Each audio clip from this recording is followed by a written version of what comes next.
evening. I'd like to call Property Management Committee to order. First order of business is approval of the minutes from the last meeting. So moved, Mr. Chairman. Got a motion? Second. Second. All those in favor? Aye. Okay. First thing is sewer easement on Florence Road property. Okay, this is on your iPad. You know, we own a piece of property on the corner of Florence Road and Singer Road, and the sewer is there already, running parallel with Singer Road back toward the north to the railroad track. And they're developing some property across the road on the other side of Florence Road, and they're going to need sewer access. And we don't have an actual easement description yet, but it'll only be a short number of feet from the sort of the northwest corner of our property to the road, and then they'll go with it from there. So I just need, and if you can look at it, you may can see that on there, but if you have any questions, we'll pull that up, and Mr. Hughes is here to explain to you, but it's just a short extension across from where the sewer is already sitting, a manhole just to the street, and then they'll go to the property, which is a bit on up further across from on Florence Road. So I just need to... Is that 8 feet? 8 feet, did you say? I don't know about it. We're not sure how many feet it is. It's roughly, oh, that's an 8-inch line. Oh, okay. That's an 8-inch sewer line, but it'll roughly be a 30-foot wide easement, approximately 20 feet deep, just to get to the old the property line, and then they'll extend up Florence Road to their site. Harrison? Yes, sir. So they're not using any property that has any other use that we could No, use for. it's a low piece It's of between us and the Florence Road. right. But it's outside of the current sewer easement, so to extend the sewer, they need more easement. And who's needing this? Dollar General. Original. And the Dollar General site will be inside the city limits. Make a motion that we give easement. Okay, you have a motion, need a second? Second. A second on the easement, any more discussion? Is there any monetary exchange for that, granting of that easement? I did not That's discuss been that. discussed. They haven't actually presented the legal description for the easement You just yet. file that, and next time they can want something. Might give you a free soft drink or something. Hold them captive on another project. Yeah, it wouldn't hurt to at least show some kind of a little something, yeah. Okay. I'll leave that up to the mayor. Any Oh, more? we've come back several times to them. Oh, it's okay. Yeah, if it was on any of our property that we had a plan for, definitely, but Any more discussion, any more questions? If not, call the roll. Commissioner Baum, Yes. Commissioner Cook, Yes. Commissioner Ely. Yes. Commissioner Gooch, Yes. Commissioner Cush, Yes. Commissioner Johnson. Yeah. Commissioner McAdoo. Yes. Okay. All right, thank you. All right. Update on judicial building and parking garage. I'm just going to be very brief on that. We had what we called a soft opening of the garage. We didn't make any big public announcement about it, but a week ago on Wednesday, we opened the garage up, and it is getting substantial use. The first 2 levels, I've been through there a few times, had substantial number of cars printed there, so that's the good news of that. And a good bit of progress is happening on Lytle Street. It's still a ways away from completion. It may not all be finished until we finish the actual judicial building, but there is some significant progress, which is a good thing in it. And there's nothing to report on that judicial building except it's on budget, on schedule, and it will be finished and open by May the 1st of next year. On the parking garage, what type of security we looking at over there? County gonna be responsible, city of Murphy, Well- police, I guess. Well, the county's not going to patrol that, Okay. so the Murfreesboro Police will be in the neighborhood from time to time, and it's just like all the rest of our buildings. Any questions? Sir? No questions? Okay, next on the agenda, Rockville Historical Society report on its proposed commitment for relocation and restoration of store. Okay, I'll make a sort of an opening preamble, and I'm sure they've chosen somebody to speak there and make their report. I don't know who that may be, but Do it. Can you come up now? Yeah, come on up. Just one? That's enough. Just one? Well informed, but that's enough. Well, the reason I'm asking, I've seen rebuttal on saying that we don't ask, so that's the reason I'm asking. Well, I'm representing this Rockville Okay, Historical all Society right. tonight. Okay, you got a name? Denise Carlton. All right, turn it over. okay, because the last time we discussed this at this committee was in June. And during that meeting and after that meeting, of course, Mr. Macon was the president of the Rockville Historical Society, so he made the presentation. And afterwards, he had said even during the meeting that they were going to make a request to the Tennessee Historical Commission regarding the, I guess you could say, the continuance on that historical register. And they wanted time to make that application. And that meeting that they were going to have by the commission was, I think, scheduled in September, he said. But in any event, then he said, how long, are we going to have before we have to make our report? And I told him on before September the 22nd, which would have been about a week before our normally scheduled meeting. So that was sort of the last conversation we've had. So I don't know exactly what they've done or what they haven't done.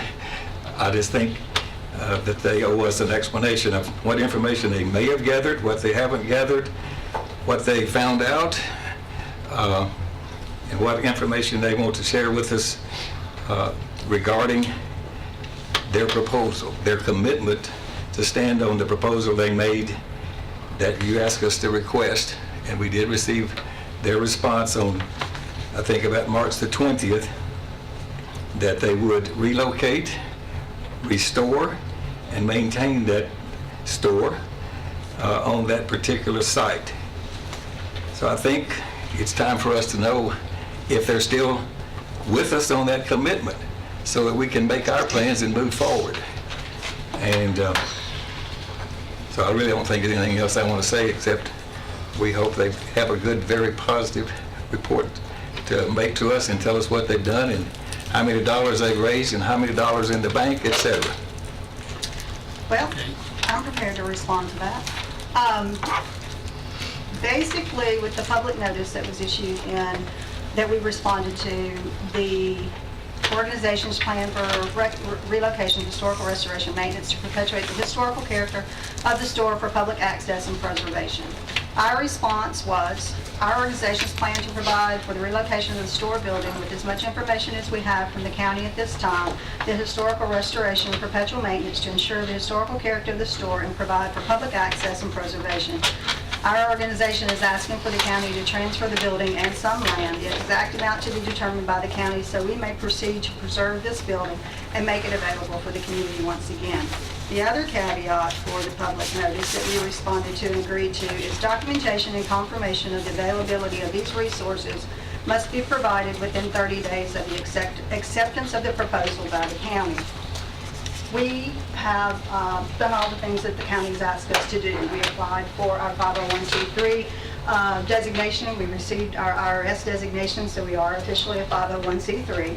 We, as I have explained a couple of times, that part of that being collecting money for a project that is not truly official is not really available to us. We have taken pledges for relocation money, we've taken pledges for, we've gotten roofing materials donated, we've gotten central heat and air materials donated, electrical, plumbing, labor, cash, pledges, all of that. When the county finally finishes their process with this, then we can collect that money. Otherwise, we have to go through the state attorney general if the county doesn't go through with this process. And we have to get the state attorney general to designate how we redisperse that money. So it's a complicated process. We're a new organization, and we really don't want to have to be put into that situation. The other part is that we were asked by this committee to, and that proposal was accepted as proposed by the property management in March. So the other caveat we were asked to do was to go to the Historical Society, to the Tennessee Historic Commission, and see about the National Registry, all the listings and all the things that they entail. We did that. This is the presentation that was prepared and sent to them with all the documentation that they require. That led to an on-site review, I believe in August. I would have to go back to my notes to find out, but in August. And on that on-site review, several things happened. They came out, they took pictures of their own, they did their own review, they did their internal little grouping to decide what else was needed. I submitted as much environmental information as was available that's required for a national registration property review. We asked 3 questions. One was, if the store is not moved at all, what's needed to be done to keep it on the National Registry? That answer is that we would be assigned a Tennessee Historic Commission worker, and they would work with us for the correct historical interpretation. The caveat for this site is that it has 3 different time periods that we can actually restore it to. They felt comfortable that they would not request it to be removed from the National Registry, and that we would be able to restore it to one of those 3 time periods. They were pushing for the 2nd period and the 3rd period, which is World War I, World War II. The second question we asked was if that for safety, which was the premier discussion of moving the store in the first place in the beginning, was for safety because it's set in the road right away. We pointed out to them and provided them the deed provision that gives it an easement to stay where it is regardless of the road right away. We have since learned that Rutherford County has road right of ways from 18 feet to 50 feet on road setbacks, that type thing. So we asked them, regardless of all that, if it has to move back off the road for safety, what kind of interpretation would that require as far as for the historical part to keep it on the National Registry? Beyond the simple fact that if it moves 1 inch, it comes off the registry and you have to reapply for it to go onto the registry again. So their answer to us is that they would take someone from THC, someone from our organization, someone from the county, and someone from TDOT, and they would work to do everything possible to not move it 1 inch and keep it on the National Registry. That's their process. That's their normal process for properties that are on the National Registry. Properties on the National Registry are automatically included in the Tennessee State Properties, Historic Properties listing. They're automatically included in your county's resource listing that you do from your comprehensive plan. So it's federal, state, county, it's all layered, it's all interconnected. I did go to CTAS and ask them the specific question that if a property is in the county and states have requirements for them that tie into the federal and to the state laws, does that mean that a county property follows those state laws? Their answer was yes, because they are a subdivision of the state. They then have to can't violate a federal law, but they're a subdivision of the state. So within that caveat, that puts another historical statute that requires a review from the county before they move the store, tear it down, do anything to it. That includes all the environmental work. It's kind of almost the same study, it's just 3 different groups can look at it. The federal government can look at it if there's any reason that you're moving the store for a process that could require spending any federal monies. And that's under Section 106 under the National Historic Preservation Act. The Heritage Preservation Act that you are dealing with the monuments and things, that's for monuments, not for building, but there is another caveat for the state that has building reviews. It's part of the Building Commission. And I've talked to THC at length about this. I've talked to the National Preservation Trust at lengths about this, talked to CTAS at lengths about this. And our part is that we still agree with our proposal. We want to restore the store and maintain it with its best historic interpretation. The rest of that is kind of up to you guys, because we've done what you've asked us to do. Whether the store sits where it is or sits somewhere else, that's yet to be decided, because there are other state and other processes that still have to actually be done before, we can say that we'll restore the store because it can be moved or it can't be moved, because I'm not getting a clear answer from the state or from the historical commission or anybody that the county really, they can move it, they can tear it down, they can do whatever, but I don't know that that's not going to create an issue because they didn't follow the state and federal guidelines on that. That's where I've come up with all of my part for this. So 2 reviews are still to be done that the county has to implement. This is a review that we can implement, and we've done, and it goes on because none of the environmental part, other than us being able to give them a source to look at for when the Super Collider project was looked at here, and all of this area, because of the Stones, the Snail Shell Cave watershed area, and the Stones River watershed, all of that 150 square miles was included in that. All of that environmental information I could send them to for what that wet weather, actually it's a flash flood creek, because it's all filled by sinkholes running up the line, and it flash floods and floods that area, and we're being asked to move the property, the building, to the edge of the creek, basically, that floods. And so the environmental part, we have no ability to provide that information for any further review, not even to this one. The Tennessee Historic Commission, because of the limited information that they had, we asked 3 questions, they answered 2. The third one is will it stay on the National Registry if it's moved? Can it be moved to whatever site and information that's given by the county where they want it to be moved and then reapplied to the National Registry? That's still yet to be known, and it's set to be heard in January by the Tennessee Historic Commission. And so that's what we've done so far. Okay, let me ask a few follow-up questions here. First of all, did your initial response say that that it was a requirement for your proposal to be executed that the store stay on the registry, the historic registry? Well, I have that here, and it's actually got about 5 pages on the importance of the National It Registry. says importance, but was that a part of your actual response that you said was an absolute requirement? I cannot find it and cannot read that in your response.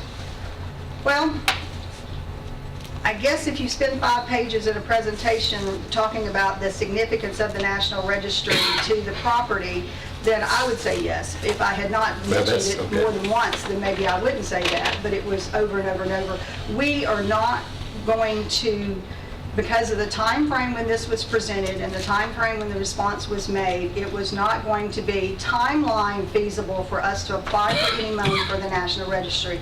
Now, whether or not in 10 years we want to apply for the National Registry for extra funds to do something, no one wants to say no. We want to be on the National Registry because it is not an easy thing to get to be on the National Registry, and we have no desire to be off of the National Registry. It is part of the historical significance. It's part of the future protection of that building and site, regardless of what the county does. We're in a growth county, and we want to stay on the National Registry. Okay, I get that, but it was not part of your line in the sand, you might say, that it was going to be a requirement for you to follow through on this proposal. Now, let's go to the next question. These people that you're quoting were staff members, I believe, at the Historical Society. You haven't appeared before the commission, is that correct? And you can't, we're on the schedule to go before in in January. It was moved from September to January because there was not additional information that we can't provide that has to do with the environmental study of the site. And I understand that y'all have not done an environmental study of the site yet. That's our responsibility Well, to do that. we can't do it When we on do. the property. So you have to do the environmental study of the site to be included in the January review. Now, these staff members that made this site visit, I don't recall them discussing these issues you're bringing. I guess these were some Holly was additional the staff. information you got from them on your own personal No, initiative. this was part of the information that was presented to you and Pettis at that site visit. And part of that information was given by Holly, who is the actual person in charge of National Registry preparation for review for the commission. But she She's a doesn't staff have a- person. Well, she has the authority to She's do not, her doesn't job. have a vote at the commission, so it hadn't been before them to evaluate all of these issues and discoveries so that they can determine if it can stay or not stay. Is that fair? Exactly, but you have to present, you have to add to our request. You ask us to do this request. Normally, the county would have done this request. You No, ask we did us not to do the ask you even to request. do that request. That was something you did on your own initiative. No, you asked us to invoke in 2 meetings to do this request and come back after September. You asked us, in the transcripts of the meetings, you will find that you asked us to go to Tennessee Historic Commission, and you asked us to get to with the community and see what they wanted to do. We gave you the freedom and That was an in June. opportunity to do that. Yes, you asked for that, and we said, go for it, find out what you can find out and get facts about this. And did this group of ladies from the staff, did they tell Claudia is us, actually one what of did the they tell us about how many dollars were available from grants? Well, that depends. That changes federally every January. What did they tell us at this meeting? No, they get a couple $100,000 to spread out across the year. Said it would be, We've applied probably be out of next to that nothing, and maybe at $500,000. most $2,500. I think that's a note I took No, regarding. they distribute most $2,500 per request. So what I'm saying is that's the likely amount of money, so it's not going to be any significant money, at least not right now. Maybe 10 years from now or 50 years, who knows? But right now, there's not any real money available. And we're not asking for their money. That's not one of our conditions of asking them think- to continue the process. Even at some of the last meetings, we talked about as much as, Mr. Macon mentioned maybe as much as a sizable part of the $50,000 that was required was going to come from a No. grant. I That don't was know. in my, I have emails to that effect. Well, Eddie is new to this, but I'm not. All right, but we're still back to the point, folks. We have a concept plan. The next step for us is to submit a site plan, actually hire an engineer and draw all this stuff in enough detail that it can go to the planning department and the engineering department for their review. You said there were 2 more reviews that needed to be done. What are those 2 more reviews? If you are ever going to use any money for the recycling center that you're talking about putting there that has anything to do, and I would say, or any regulations or any licensees from the federal government to operate your convenience centers, your recycling program, any of that, you have to go through Section 106 of the National Historic Preservation Act. And you have to submit all these same pieces of information here. It cannot have any adverse effect on any property listed on the National Registry or eligible to be listed on the National Registry. This building is eligible and is already listed on the National Registry. So if your site plan is proposing using something that, and I can't imagine anything with waste management and solid waste, does not have to have some caveat with federal licensings and those type things. That is completely separate from us. That is the fact that you want to use that piece of land, and from what the Historical Society and the different, not Historical Society, the Historic Commissions and all these different people have explained is that, and Claudette explained that day at that meeting is that you can't carve out 1 acre over here and the store sit on the 0.68 acres over here. It's as the site is today with the historic property and all of the land that's deeded to it. And so I don't know how you will be able to not proceed on and do one of these 3 reviews, whether it's the state review for the Heritage Protection Act, or it's not, that's not what it's called. I have to void it up here. It's like here, it's 411111. If you have, before you can review is required prior to demolishing, altering, or transferring historically, architecturally, or culturally significant state property. And CTAS says that that is a state property just as much as it's a county property, and so you're regulated by that as well. So We I mean, will let the attorneys decide if you have a valid point there. well, that may be, but that came from CTAS, and any one of you can call CTAS and ask the same questions that I asked. Yeah, but before we make any decision, based on this information you've given me, given this committee, I definitely wouldn't make a decision unless my county attorney look it over. Because you hadn't given me no definite yes or no, you're giving me a lot of maybes. And that we gotta do an environmental study, we gotta do this state You can and all have the state this. statutes. Now, and you can, I I mean, want I to- understand. I went to attorneys to ask for them to. I will look have at this. the county attorney look Yeah. this over, unless the committee come up with something. So why, different. Tell me. again, why are you waiting? Why did you withdraw this application you were making? We didn't withdraw it. They moved it to January because there wasn't the sufficient amount of information, Mr. and we Macon could not said provide it. that, sent them No, a no, letter no. saying, take that off the agenda. No, I have an email clarifying that he got a call from Mr. Reed, that they got a call from Mr. Reed and confused them, and then there was a follow-up email that said, absolutely, we are not wanting to stop the process. If you say it needs to move to January, then we want it to move to January. There is a follow-up email that went out to people Yeah. for that, and within this government, it didn't just go from THC to that, and I mean, I can actually pull that and forward it on to anybody that wants it. What effect does this have on the commitment that was made on March the 20th with this committee about what y'all are going to do with it? I mean, how does this affect us now? You know, The only change to all of this is that we asked for the store and a gift of land, and you approved that based on our proposal for us to open it up for community use and to be able to preserve, restore, maintain it, take it off the county's hands, take care of the cost to restore and preserve it and operate it forevermore. That was what was approved in March. When we came back later and the site plan was submitted, then it was being combined, for your review, being combined with the convenience center attached to it.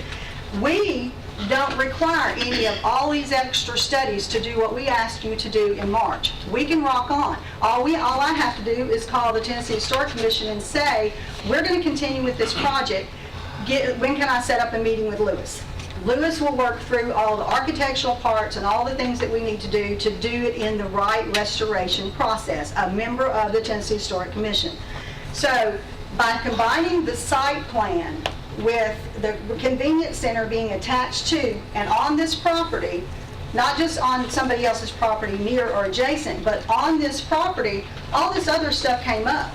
And it's taken a lot of research because, I mean, I know a lot about preservation and a lot about the preservation laws, but even this complicated dealing with the convenience center and solid waste and waste management took a whole lot more research and a lot of more in-depth asking questions, getting in touch with attorneys and with the preservation people to see, has this been done before? No. What are the caveats that are the problems or the issues we need to address? And that's where all of these state laws came up, where the federal programs came into play.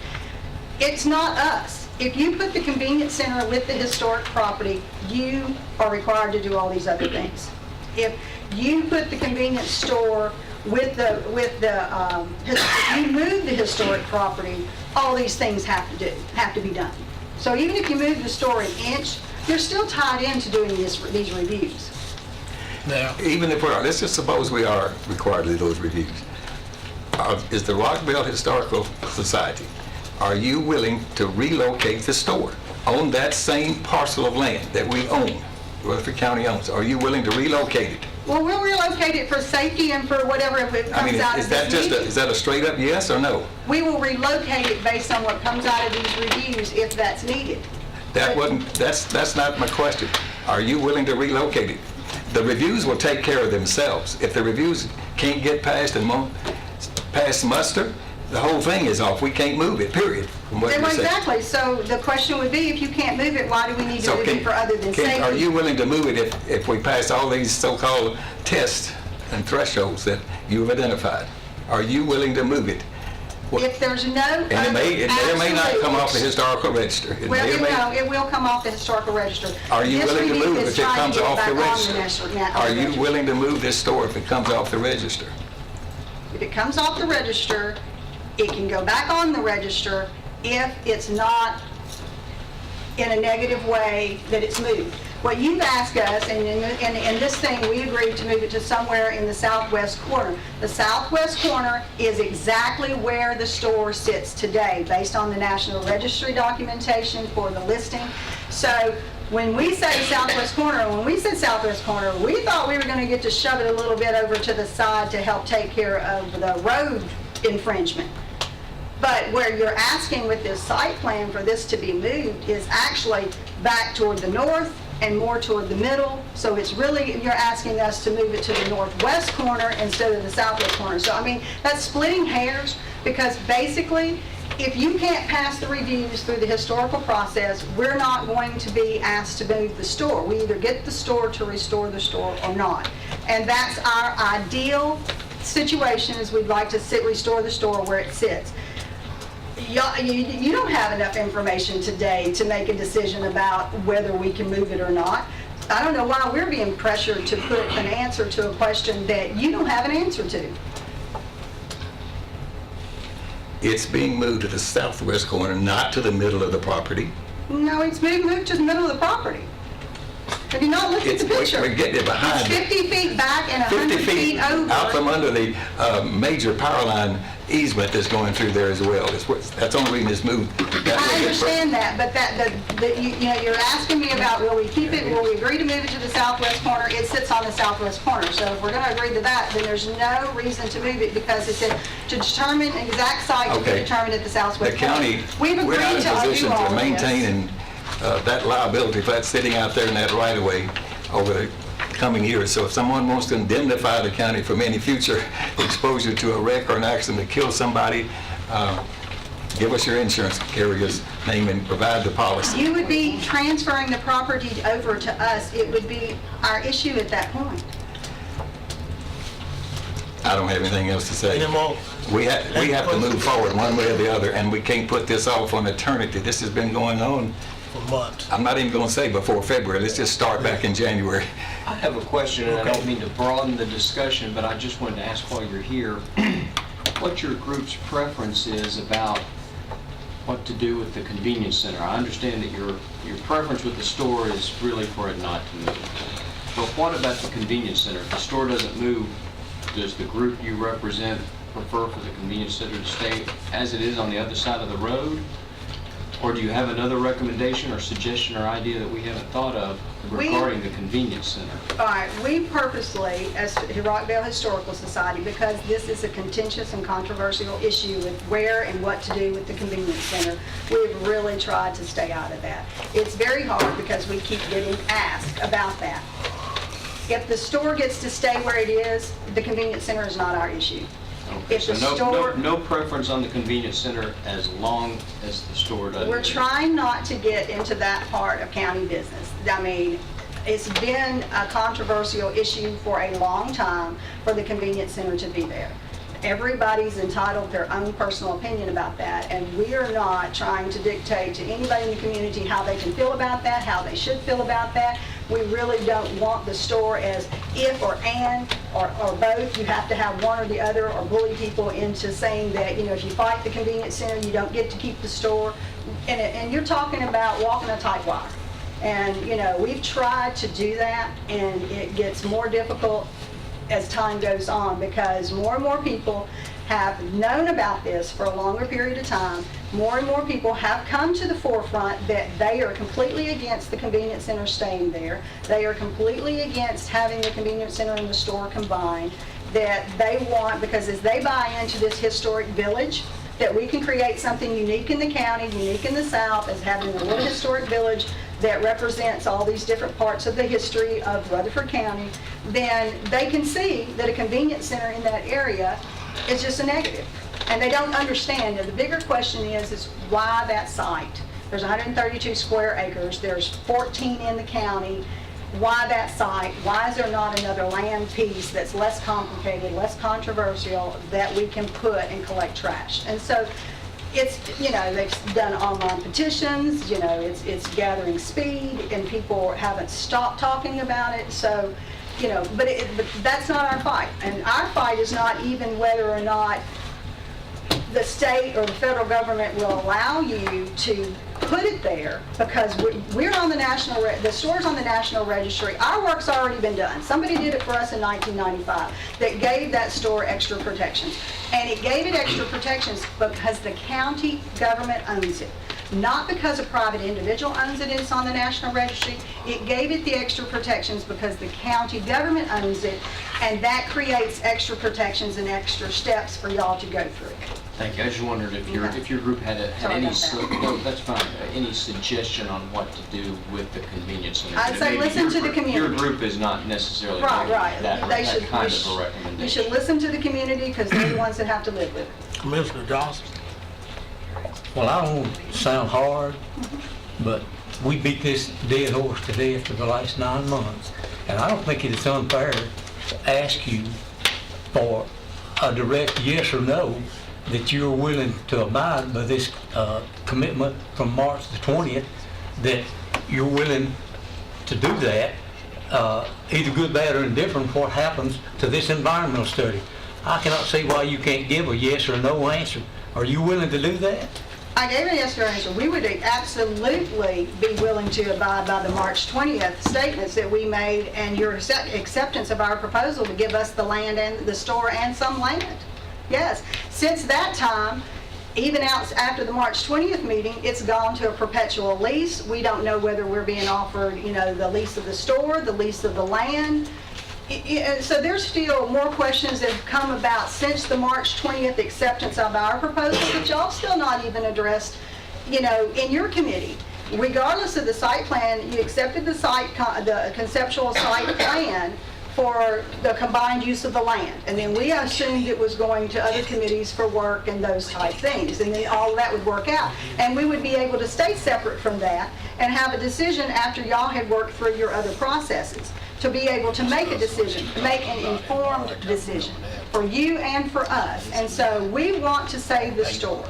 And at great lengths we've gone to try to make that happen and to work with all of these unknowns and bring them to the table of these unknowns. We've not been sitting on our hands waiting for an answer or waiting for an ultimatum. We've been participating and gathering these pieces of information and working toward this end result. The community's been doing their own thing with what they want and trying to be heard and tell what they want. So, we want to save the store. I don't know how much more of a yes that can be, but we want to save the store. We want the county to do their part in determining all of these caveats that have to be answered on whether you can put a convenience center with the store or not, and come back to us and let us know that. Well, I think we should just move on with our plans, and you guys can stand by and watch. What will you do with the store? We'll decide what to do with it. The commission will decide what to do with the store. I understand that, but even if you decide that, okay, we're not going to work to try to save the store, you still have to go through these steps to decide to tear it down. You pointed those out to us. We'll go through every required step imaginable. We won't leave any stone unturned. We'll start the process. Then why are we not based doing on concept E. Okay, so you're We're saying giving that... you a perpetual land lease a 99 land on the land, which will be your building to operate and maintain. So that's what we'll do. We'll just start that process without objection from the commission. Basically, we'll let our county attorney hopefully look over this presentation that you made and the questions that you got, and we will, if you want, we will proceed on from that. With We us will saying proceed that on. we're including ourselves in this proposal or We will not? proceed on based on the county attorney's findings if the committee agree with it. I hate to say that that's very vague. Committee? Well, we could ask for the county attorney to review this information before we make the decision of whether we're going to proceed or not. Okay, that's basically what I was trying to say. That's what I was thinking. And then hear what the county attorney has to say, and then we can... But I don't want to drag it out with the county attorney, per se, as him having 3 or 4 more months to review this. I think we should, basically, when we got into this discussion, we were trying to meet a time frame with the weather. That's basically the reason we're back here today. We were trying to beat the weather so we can get started on some work out there. So therefore, I think this should be reviewed by the county attorney as soon as possible, and as soon as he has some answers, whether it be a call meeting or whatever, to present it to us and move on with this project. We won't have answers.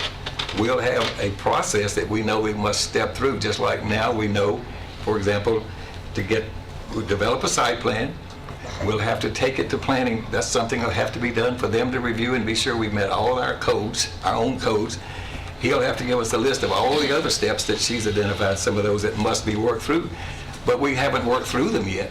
We'll know which steps we're going to have to take before we can come to a final place of saying, yes, this can be done. So I'm just suggesting that we allow ourselves to start that process and properly identify everything possible that needs to be considered by any agency, whoever they may be, federal, state, or local, and just start moving forward with developing this project on concept E site plan. Do you feel that that's the prudent thing to do? for all parties involved. I think that you're spending engineering money, county taxpayer money, for a process that the county attorney will say whether or not you have to do environmental studies that you have to submit to the government before you can move or change anything on that property. And I don't mean the building, I mean anything on that property. That's my interpretation, is what CTAS, anyway, I've gotten my feedback. So to do engineering studies, to do site plan workup is spending taxpayers' money for something that you may or may not be able to do if the federal government and the historical stuff says that you can't disturb that county building because it's on the National Registry and the county owns the property. So I just think that it's futile to spend money for something until you have the legal determination that you can do something with the land if you want to. That what you're wanting to do this site plan workup for. Whether where our building sits there or not, or whether the convenience center takes up the whole land, you still have to do the same work. Well, our county attorney for those kinds of services, they're general services, they're not litigation services, so we don't pay extra for that. And I think that if we simply ask, since we're the owner, we could simply submit our own application to the State Historical Society and ask them to come out and evaluate that building and tell us if it's still in condition. They've already done that. That's what Claudette and them did that day. They are not making the decision, the commission. And ask them, do they want it to stay on the historic registry or not, under the condition that it's in, and it's been modified repeatedly over the last several years since it's been on that historic register. They've already told us at least 3 or 4 things that must be changed if it sits right where it is. Answers to question 1 was what needs to be done to the building to be saved. That is not even going to the review in January because they've asked and answered it. Question 2 was what would it be to move the building for safety and what it would have to be done for that. That was asked and answered. Question 3, site plan that you have identified is all that is going to the review in January. It has nothing to do with us doing anything on our own. It has to do with what the county wants to do with the property and how it will affect the registry nomination, taking it off, putting it back on. It's the only thing that's going in January is the work, and the only thing needed is the environmental study to go with it of what impact will have on that property for them to decide, and that's them to decide if it can go back on the National Registry. The other 2 areas that you have to submit the same environmental work for is whether or not you can do anything, whether you can get any future funding on it for waste, for solid waste under the federal part. And the second one is the state level as to whether or not you can move the building at all. And those have nothing to do with us. That is county business, and that's all I'm trying to clarify and say. We did this part of the review and submitted 3 questions to them. They eliminated the first 2 and answered those because it's standard practice, standard policy through their commission, through their committee, and they work through TDEC. TDEC is over the Tennessee Historic Commission, and so they're very familiar with these things, and that's what they do for a living. But the only thing that will come up in January that's been asked to be continued is the impact of the move of the store to the site drawing that you submitted, that we submitted with this. That is all that's coming up in January for the National Registry nomination. We went ahead and asked what other things do we have to follow under the historic preservation or the national preservation. That's how we got those other 2 statutes that are in play here. But those don't involve us, because if those are, as they have said that they would apply, you don't move the store, and you either give us the store or it sits there till it decays. Well, it's just about already done that. That's the fact of the matter. The whole back of the store is completely open to the elements. Commissioner Johnson? Mr. Johnson, yeah, excuse me. Mr. Chairman, I believe you have a motion and a second. No, not yet. You don't have a motion? Okay. Well, I'll make the motion that I think we need to proceed, as the mayor suggested, to get this clarified, whatever needs to be done with the county attorney. However it needs to be worded. We need to move on, because, like I said, we beat this dead horse to death, and people are getting frustrated, and we need to have some closure to it. and we're just as interested in the historical value of it as anybody, but we have to be progressive as far as this convenience center is concerned. So that's gonna be my motion. I know it's wordy, whatever needs to be done, but let's get it done, you know. I'm tired of fooling with myself. Only the county attorney, would you want the governmental body to, like the mayor suggested, probably ask questions of whoever this historical society is on our part, so we can get a better understanding of what they're talking about? Would you want to put that in there too? Would you want that in there? If that's what we're gonna do, Yeah. we're gonna start the process. I would like that Stepping to through be every- in there, because Okay, that's fine, just, I want a complete package. exactly. But we're gonna start 1, 2, 3, 4, 5. Once we identify all of these, then we're gonna take every step. Now, as soon as we find a step that we can't go on, we're gonna let you know. We just need to make sure all the bases are covered, because we don't need to come back up here and sit through another hour and a half session over a horse that's already died and been buried. And I know I'm beating that phrase to death. But you Got a know, motion, do I hear a second? Second. I got a second.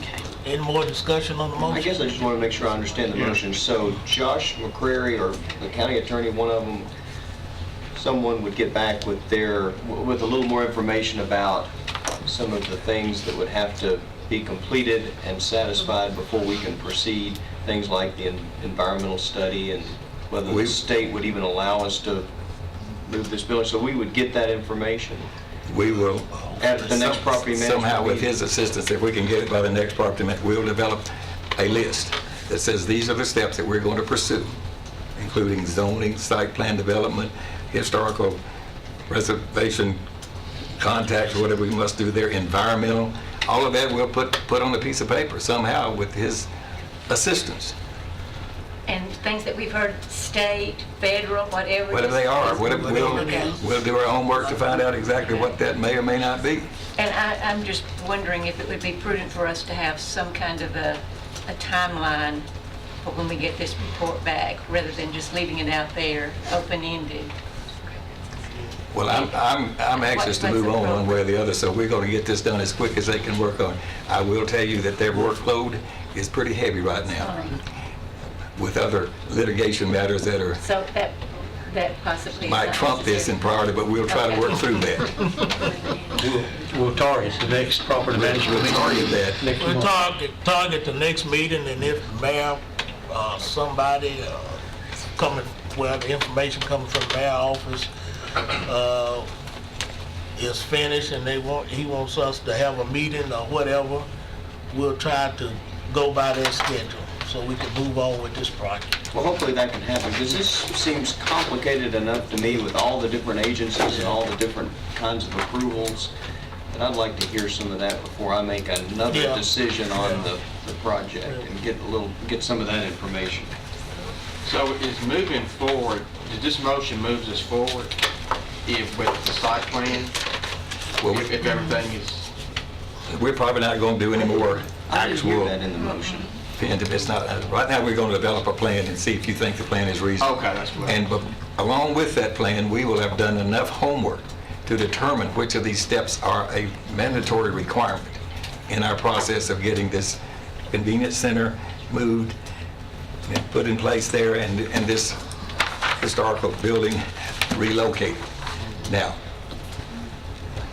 I guess my question is the site plan going to be with the building where it is, or as if it's? right now, you have approved concept E.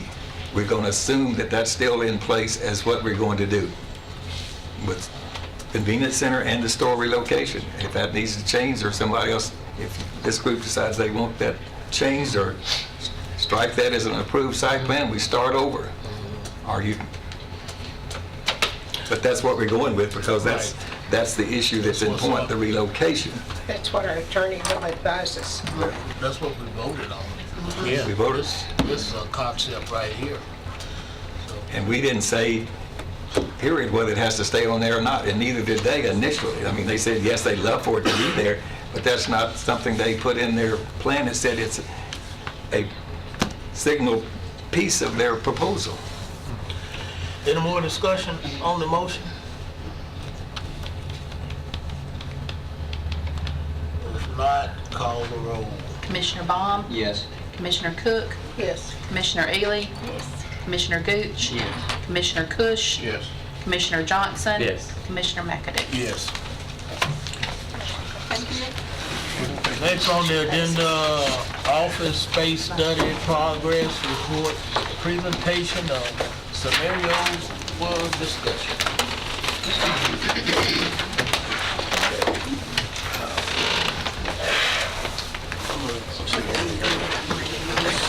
He's gonna bring, he's got copies. We need to bring him a copy.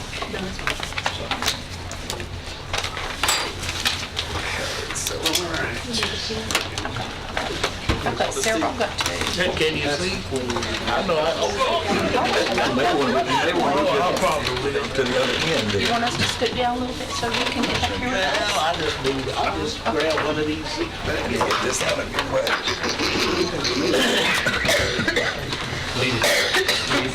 Need table stretchers, don't we? Yeah, we're gonna. Thank you. I'm trying to get a good, where I can see. Just joined up. He joined out. He did, hey! I just want to do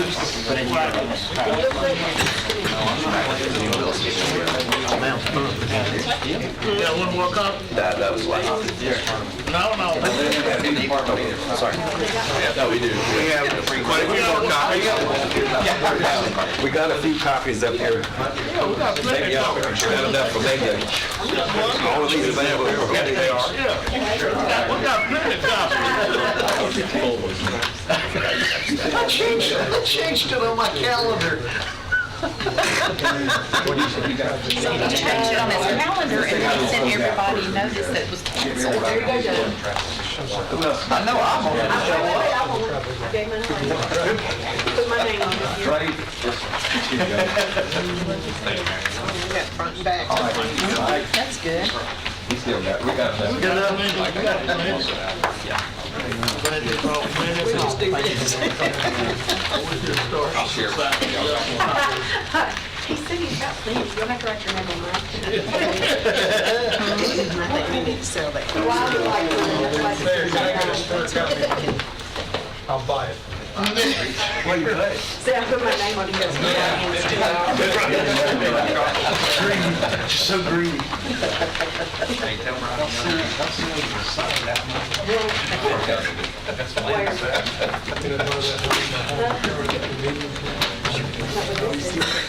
Good. I'm glad you're feeling better. All right, are we ready to go? We are. We're ready to go. Okay. Are you ready for us? I think so. Maybe we'll answer that in a little while. All right. Good evening. Again, my name is Steve Johnson. I am an architect at Gresham Smith and Partners, and my lovely assistant, who actually has done most of the work, Afton, is on vacation this week. She actually arranged her vacation around what we thought was going to be the presentation next Thursday. So I did not ask her to change her vacation. I've brought Adam Nicholson with me. He is another architect in our firm who has worked on the study and is in fact one of the primary architects on the new Judicial Center. So that's who we are. And I'm going to spend just a moment to recap the study and where we are.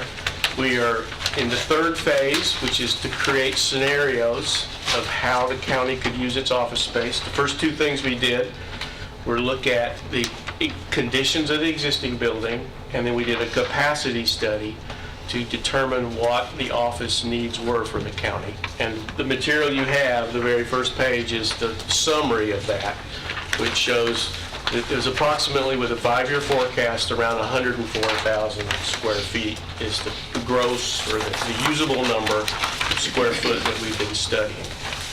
So that's our starting point.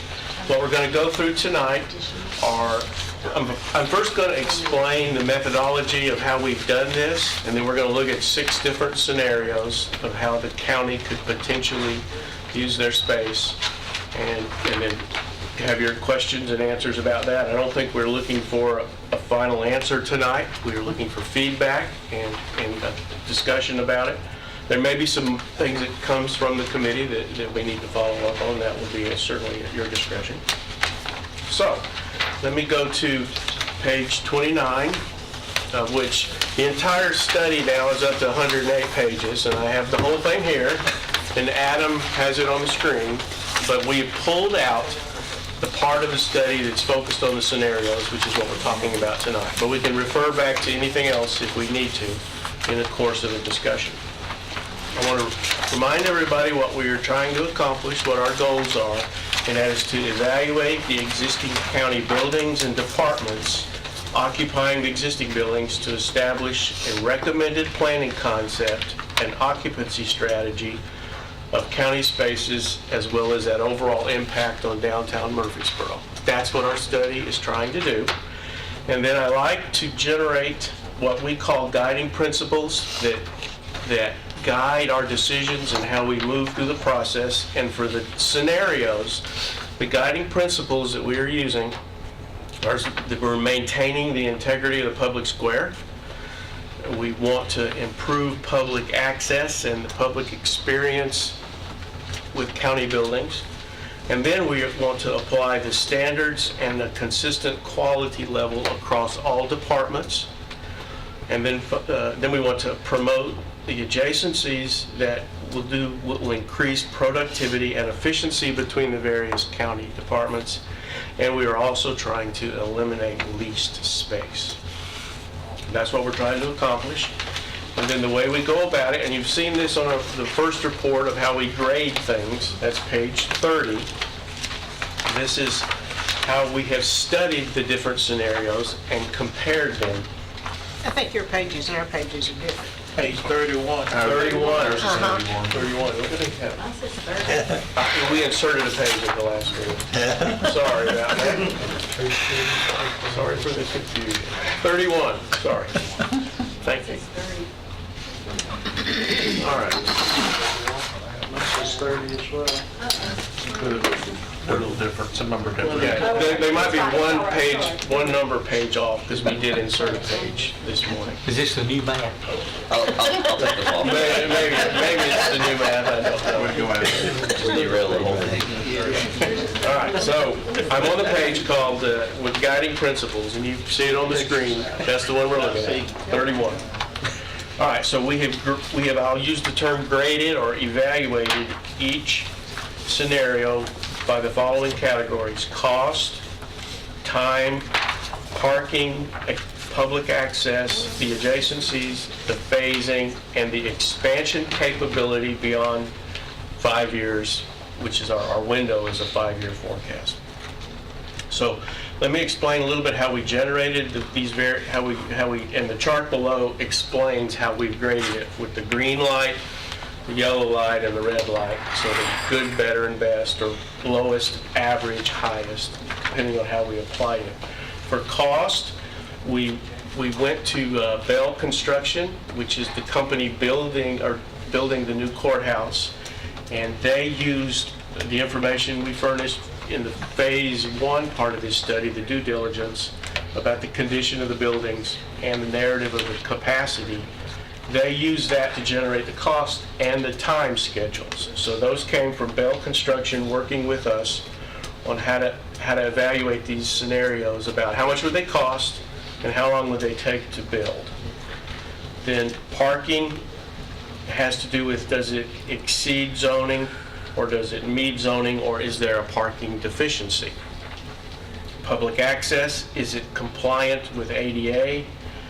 And is it relatively convenient to the public from one scenario to another? How convenient is it for the public to use these buildings? If you remember, under adjacencies, we had that diagram with the bubbles and the connections that we determined how departments should be close to one another or separated from one another. Well, then we've measured these scenarios about how well they meet the adjacency requirements. And then phasing has to do with how fast we could do this work and how much displacement would people have to suffer. You might have to move more than once to get into your final location. So phasing has to do with studying that.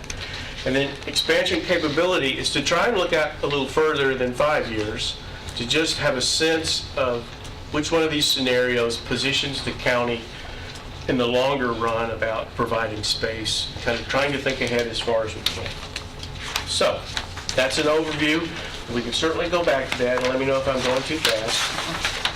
But that's how we're going to grade these scenarios. Now, page 32 or 31. It's called a glossary. We were using some jargon, and so I tried to define some of these terms that will help you understand how we're describing the scenarios. And the first one is called, and you'll see it in the scenarios in a few minutes, refresh or slight modifications. That's where we are doing an update to facilities, not necessarily a wholesale change, but it's being updated, maybe just finishes and some furniture changes. Tenant improvement is the part where we are applying the standards. Each department will be developed to the same level of cost and the same level of quality across each scenario, and that's what we're calling tenant improvement. You can see a little bit of a definition of what that means. Then code update is pretty self-explanatory. That is about life safety and the public safety in a building. What are we having to do to bring a building up to code? And we've measured everything against what we call the usable square feet, not the gross square feet, which the gross is the includes everything in a building. Usable square footage is really the best measurement because that's where you can, I'll use the analogy, you can put a desk and people can work. It doesn't include elevators and stairs and bathrooms and mechanical closets. So everything is measured against usable. We used a multiplier to increase the numbers for the construction costs, so we factored that, but everything is measured against usable. And the gross square footage, which I just went over. In soft costs, you will see those are the costs associated with design fees and various other consultants and furniture, fixtures, and equipment, or not construction costs. So we've identified soft cost, and then we've applied a contingency, because this by no means is an exhaustive design exercise. We haven't thought about everything, we haven't covered everything, so we've rolled our cost in and we put a contingency on it to try and anticipate and cover escalation, unforeseen conditions, etc. And you can see escalation, everything is actually in today's dollars. We have not escalated it out. Okay, so that's just, I'm going through this because I think it'll help the scenarios make sense, just so you understand our logic and what we're calling things. All right, the next page, 33, other cost considerations. This is just a couple of facts that are consistent throughout the scenarios. If in fact you leave the space you're currently leasing, that is about $96,000 a year. And according to our using the formula, and I hope we calculated it right, if you sell some of the properties, and you'll see in the scenarios we are suggesting that, you have a potentially in that dollar range of tax money being generated from properties that you might sell. So those are just the facts that are consistently applied to all the scenarios. All right, turning over to scenario number one. Let me talk a little bit about the scenarios. These are not ranked. There's 6 of them.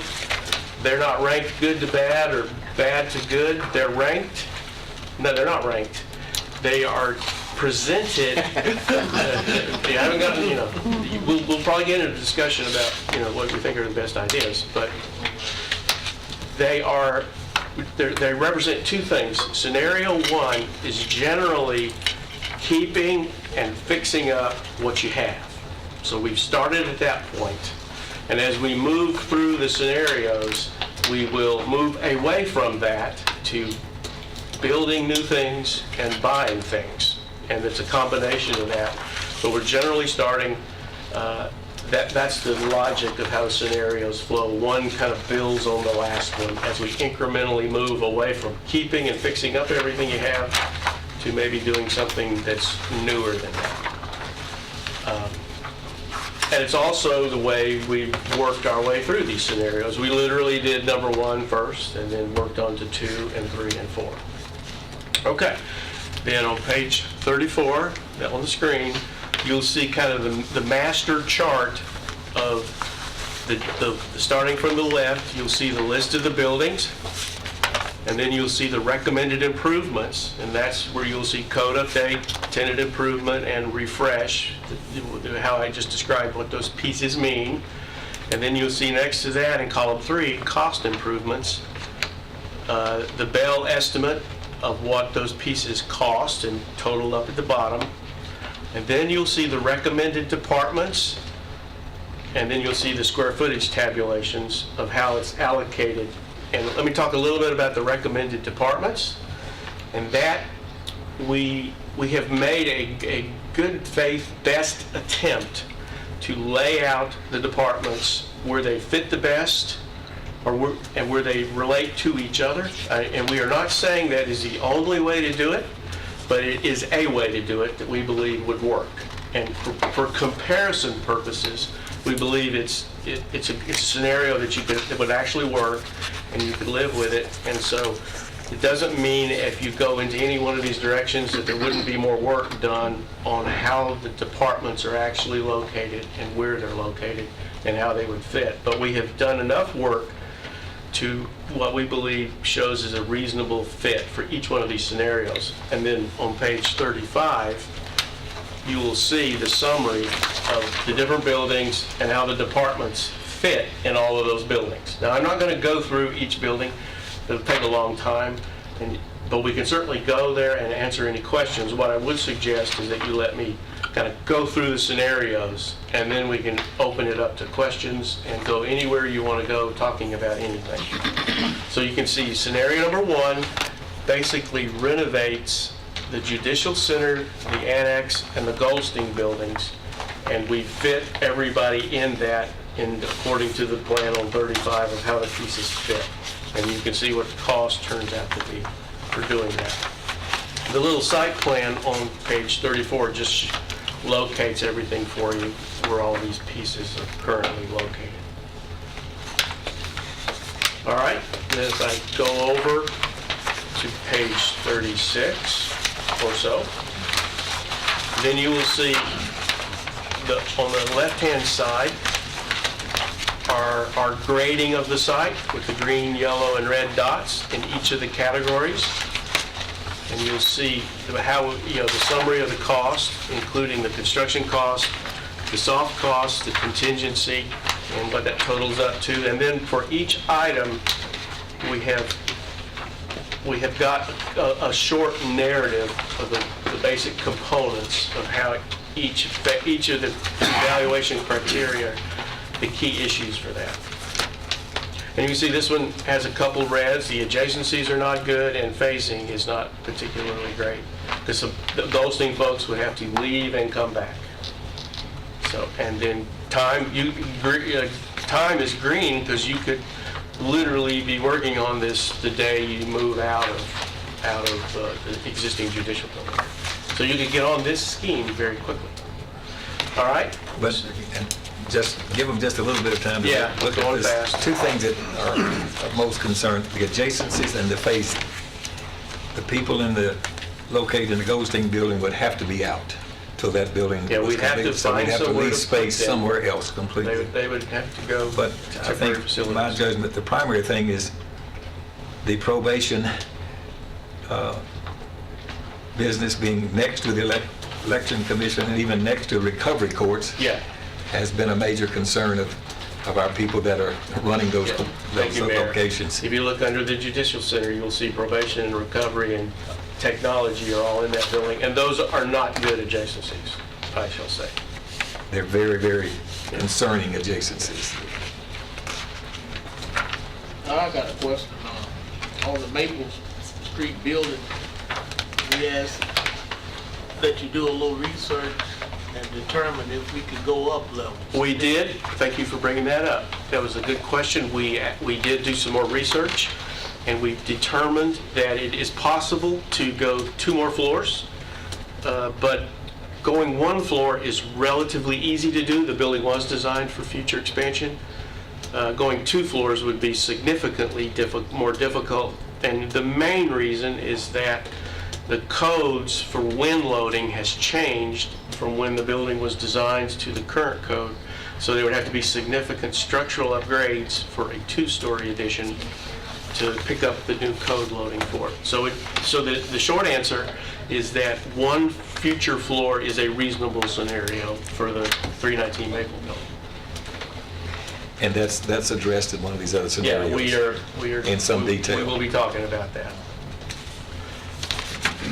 All right, good. And just slow me down, or if I'm not making any sense, let me know. All right, then we will go to scenario 2. And that idea is to renovate the existing judicial building, then sell the annex and the Goldstein buildings, and then expand 319 Maple or the existing county building. And then the evaluation is exactly the same for each of these scenarios. We go through the same categories, the same process, and if you want to turn the page, you can see to 38 is how it would lay out. And on 39, you can see the evaluation summary that shows how that one grades from an evaluation. It has better adjacencies. It has additional cost due to renovating the Goldstein building and the annex building, or have significant costs associated with that. And it requires an addition to the garage. Oh, yes, thank you, Mayor. We have, when we have addressed 319 Maple, I'm on page 38, and let me, this is something different. You can see the 2 floor plans on the right-hand side. You'll see 2 boxes above that. This concept, this scenario, says we will expand 319, and we have shown it for the purposes of this analysis as a 2-story addition to the north of the building on the existing parking lot, which is the most cost-effective, easiest way to expand the building.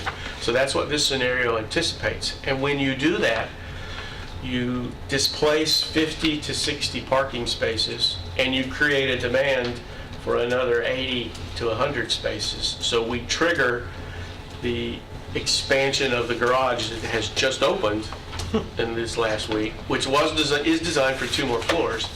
It triggers the expansion of that. At least it indicates to us that would be a logical trigger for the expansion of the garage because of the increased public usage of this building and the traffic the building will have. You're talking about $3 million? $3.5 million, yes, sir. To expand it. That is the cost that... 2 more floors, is that right? 2 more floors, yes, sir. Approximately how many cars would that carry About 200. each floor? 200 more. No, Yeah. total. Each floor? They're Total. currently Or total. 300, currently Total. 360.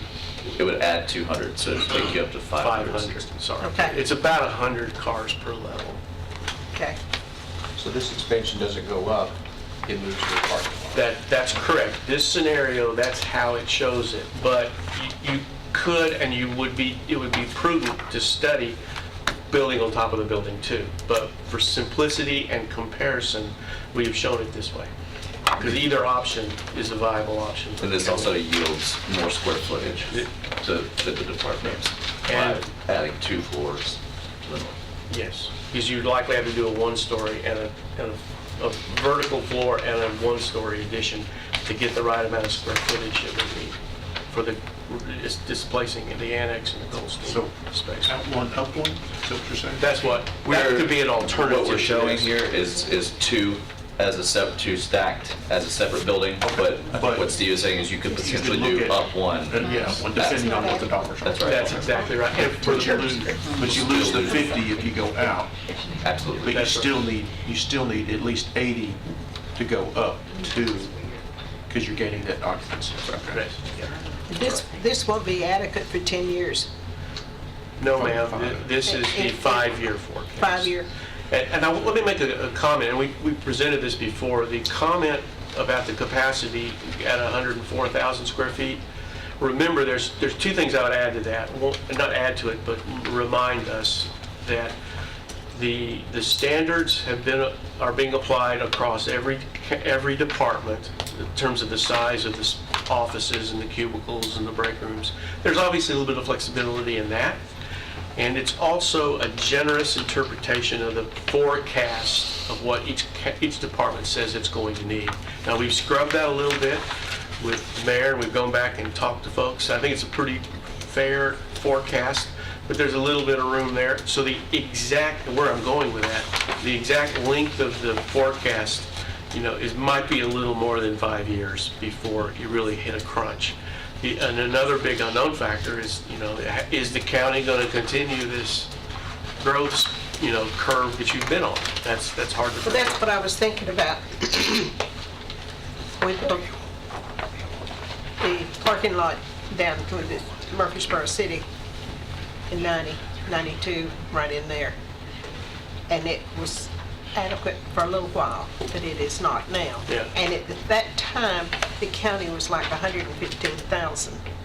Now, County News come out the other day that we're 308 plus thousand. So we're growing 80,000 or so a year. Yeah, which is pretty astonishing, and that's, see if that continues. That's hard to know. About 7,000 per year. Yeah, I mean, per year. I was thinking about 10 years. 10 years is about 70 Yeah, I'm sorry. to 80. But anyway, that's a lot of cars coming in. Mhm. And with our transportation as it is now, I don't see it taking care of it in the next 5 Okay, years. and that is a very valid comment about parking, and how you solve that problem is a bit of a perpetual issue about the expense of it and how you solve it, and you got to be out in front of that. With what land could you purchase, where you're going to build another garage, and we haven't addressed all of that, but that is a very astute observation, because parking is a big driver for public convenience. All right. I'll keep going unless I need to stop. All right. Then we go to planning scenario 3. And this is going to introduce yet another idea. Okay. Get everybody to the right page. It's page 40. Planning scenario 3. Let me go through the components of this one. This one again renovates the existing Judicial Center. It again sells the annex in the Goldstein building. But what's new about this scenario, or different than scenario 2, is that it's come to our attention through the mayor's office that there's a potential medical office building about a mile away that's on the market. And it actually, as we studied it and talked to people, it is a really good fit for the recovery courts, both in terms of the design of the building and the size of the building. So we've introduced the idea of purchasing this building or a building like that could put the recovery court in it. The recovery court is not that particularly well served at the square. It can be outside of the central business district because of the nature of it. So this has introduced the idea of purchasing a building, and we've identified a site because we've happened upon one that actually works really well, but it doesn't have to be that one. So it's that idea of buying that building. And then it's introduced the idea, another thing we have used is we've studied all of the county property you own around downtown. So a piece you own, 400 West Main Street, sometimes referred to as the old jail site. We have added the idea of putting probation in a small new building built at the 400 West Main site. Again, trying to use county-owned space and this, I'll call it this opportunity that emerged while we were working on this of the medical office building. Then again, it's all the exact same methodology of numbers and grading. And the fit of that, how it fits into various departments. This one would have no improvements at 319 Maple. It would not, except for a refresh, it would not have an addition. If we go to page 42, 41, that shows how that one grades out. And it grades pretty well. Again, it doesn't do too well on the parking, partially for the comments you just made.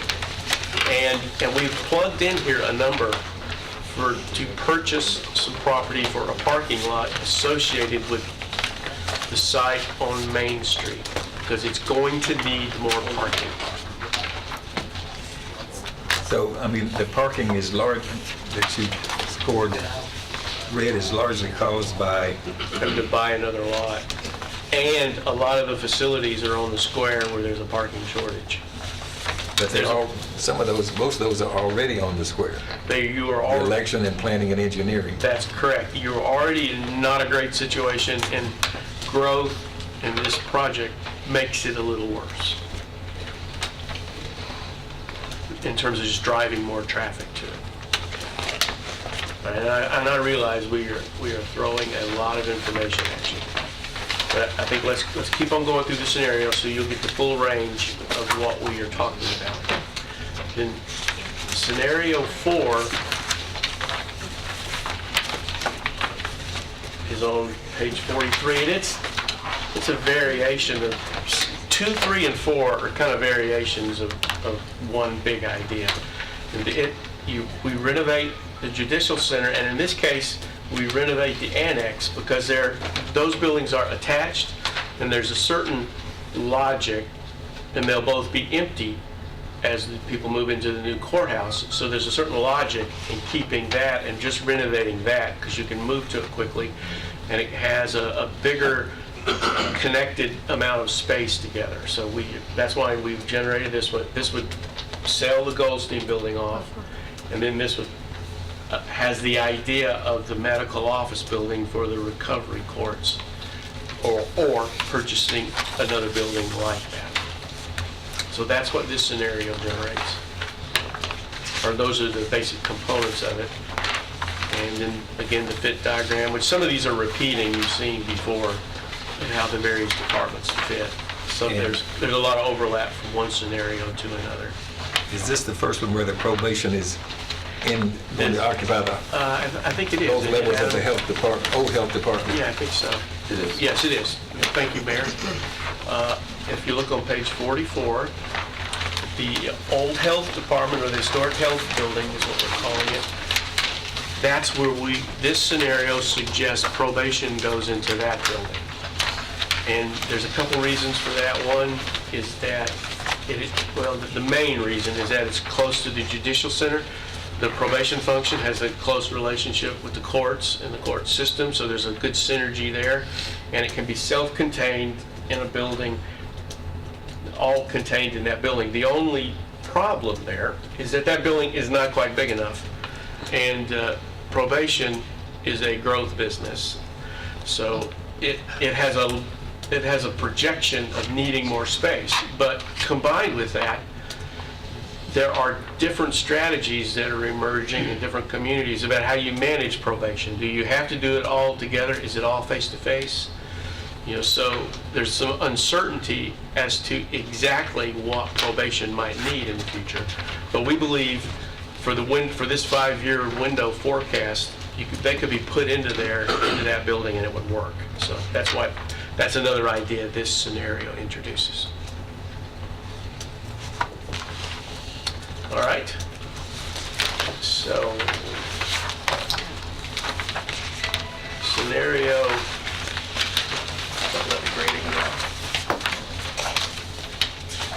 Yeah, scenario 4 has a pretty good grading. It has the parking issue. And that's kind of a reoccurring theme on some of these. Let me talk about the methodology. You'll see a dollar amount attached to the sale of the buildings. I'm on page 45 under the blue box in the middle.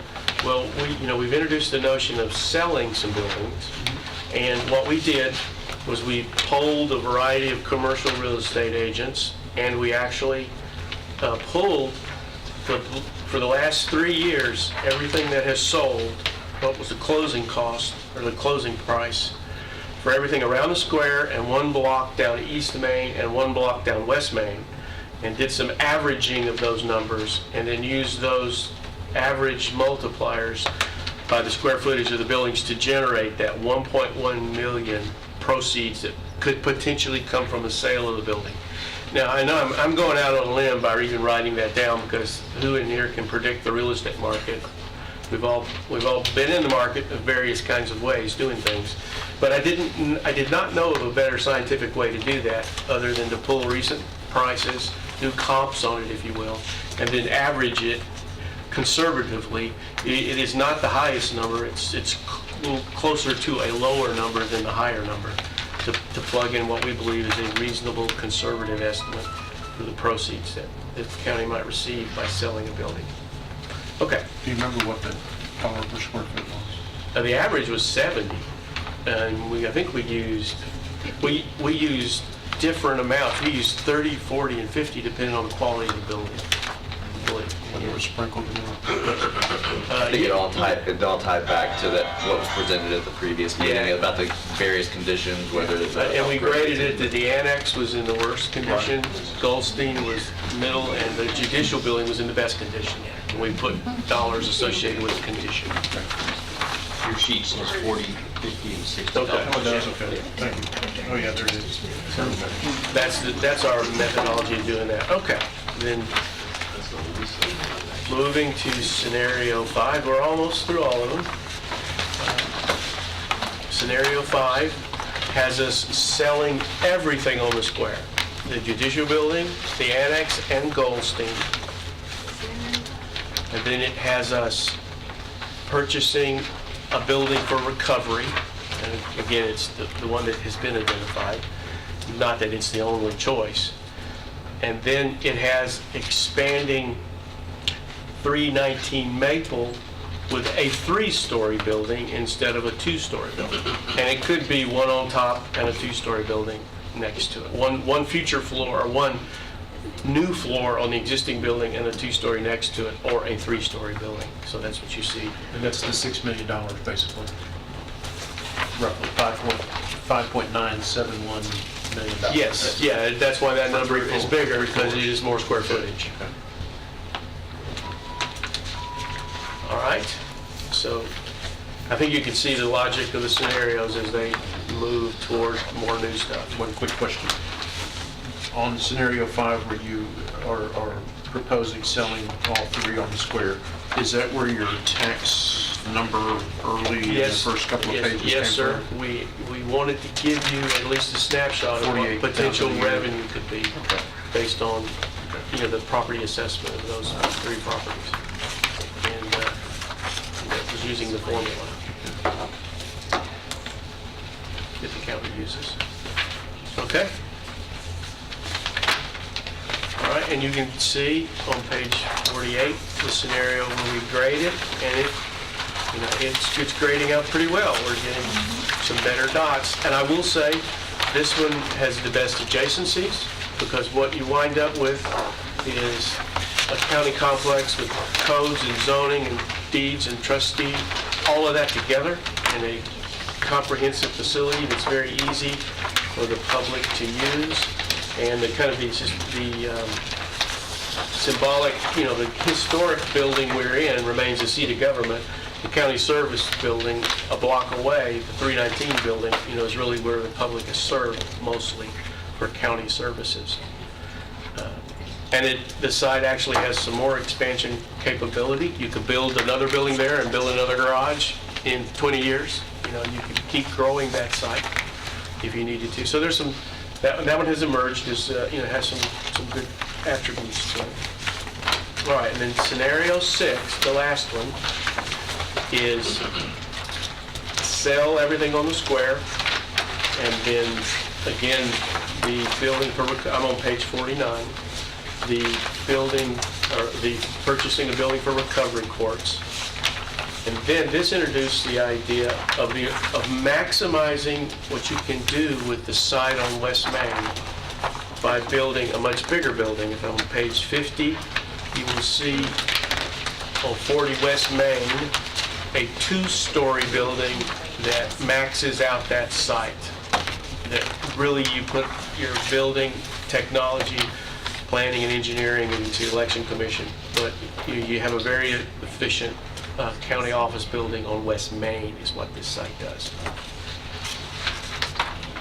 And what we were trying to do there was just thoroughly study how you could use the property you already own. And the numbers for that one indicates, you'd have to buy a bigger parking lot. You'd have to provide parking for that site somewhere. So we plugged in a number for that, the parking demand for that, which is a pretty arbitrary number, frankly. We don't have a great go-by on that. So the potential purchase of the medical building only appears in scenario 4? It's in 6. It is in 6? 4, 5, and 6. 4, 5, and 6. Okay. Thank you, Adam. And that's... It's 3, 4, 5. Is it 3, 4, 5? Thank you. Yeah. So, I mean, after we got into it, the notion of the recovery courts being away a little bit, they're the one thing that can kind of disconnect from everything else. And so there's a freedom about where you put that. It doesn't exist in the other departments. Hypothetical question. This is all hypothetical. It is. Okay, if we sell the buildings around the square here, how is that going to affect Murfreesboro and the traffic coming in for buying and so forth? Could we assume that those buildings would be market? That's a good question, and I would, the wisdom of this committee probably knows better than I do about how they can be used. I'm not Murfreesboro. Okay, but I think, let me just back up a little bit and comment about our observations about the square. The square is very valuable real estate. I'll call it lakefront. There's only so much lakefront, and you have a preserved square that's very bright and vibrant. And it's one of the guiding principles. We believe that it's a good idea. We would suggest it's a good idea that go off of the county ledger to the private side, where it could help revitalize the square, and you get tax money out of it because it's a special place and there's only so much of it. It has been suggested to me that we got rid of the Goldstein building, that it'd be a condo, but on the first or second floor be market, and then condos above. It certainly could be. The Judicial building could be an office building, a hotel, or condos.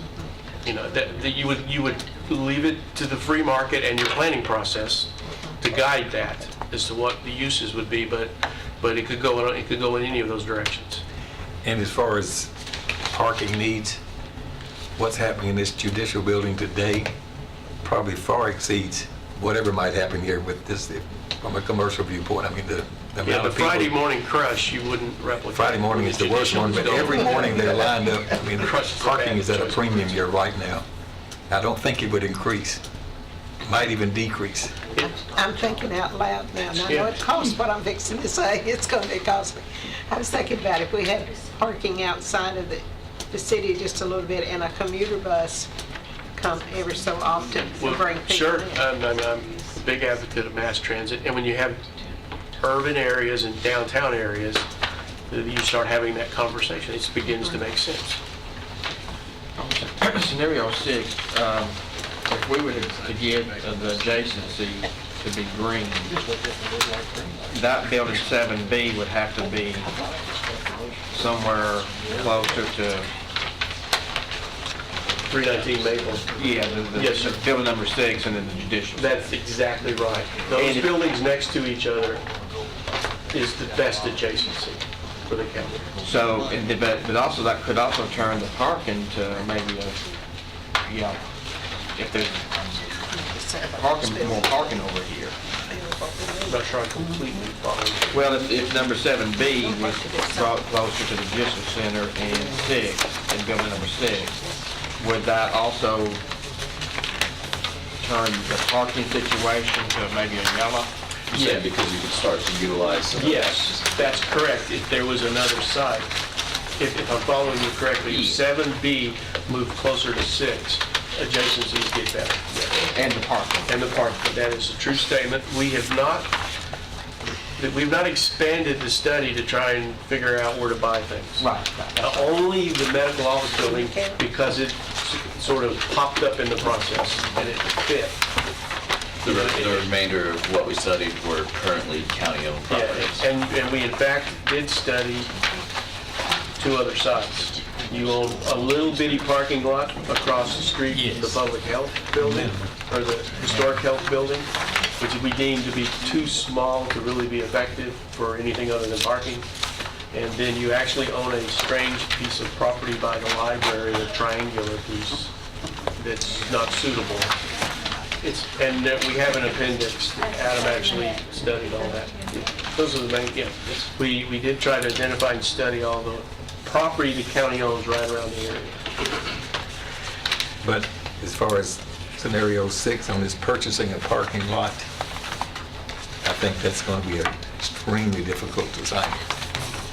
I mean, we were just at the right place at the right time to get where we have now built this parking garage. I didn't think we were going to be able to find anything anywhere after an extended search. So it may be that you still have to add on to that parking garage and put put that structure closer to the parking garage. Just what you mentioned is certainly improves the adjacencies, which is one of the main things we're trying to do, is get the departments close to one another with good space, and the county can benefit from that synergy, and the public. Yeah, and also the city of Murfreesboro is moving the police department to the new site. So that will open up the basement, which we can't use right now because they've been using it for years, the park. Oh, yeah, over there. Yeah, I didn't know that. Yes. Okay. Yes, sir. That certainly is parking that's convenient to the square. Right. And it does work, yes. So that would give us some parking spaces in the future. All right, then, But if we build buildings, we have to provide the parking that supports our buildings in specific. yes, sir. Then 52 has all of the scenario evaluation charts all together, just for easy viewing. And again, why I use I like the green, yellow, red. You gotta do the squint test. And it kind of sounds dumb, but it tells you something. Of course, some of them, the differences are pretty small, like in cost. I'm actually surprised that the range of cost is so tight. You've got red and yellow and green dots, but the cost don't differ It's too not much. a widespread. I was a little surprised too, because I didn't know what the answer was going to be. We didn't try and go a certain way. We tried to do an objective analysis. And the garage, building that garage triggers a couple of scenarios. The savings by parking. All right. First of all, Steve and Adam, since you're here, and Afton, who is vacationing. And Afton did a lot of this work. Well, please tell her, and I'll tell you, congratulations on a really nice thorough package. Thank you, sir. I will tell you that a lot of folks thought we were crazy for approving the amount of money that we spent for a professional group such as Gresham Smith to provide this information for us. But after reviewing this, and hopefully after the public reviews this, there is no way this committee, nor the mayor, none of us have the expertise or the time to put this together. So congratulations and kudos to the three of you for doing this. There's several others too, but Right. Well, the bulk of the work. please, We'll on behalf of this we'll committee, pass that on. yes, Thank you, sir. so very thorough, and I think you would all agree. I think George could have done it. If we gave her a week. And so this, and Commissioner Bond talked about the pricing. For those that are keeping score, of the 6 scenarios, the cheapest was 9.7 and the most expensive was 13.1.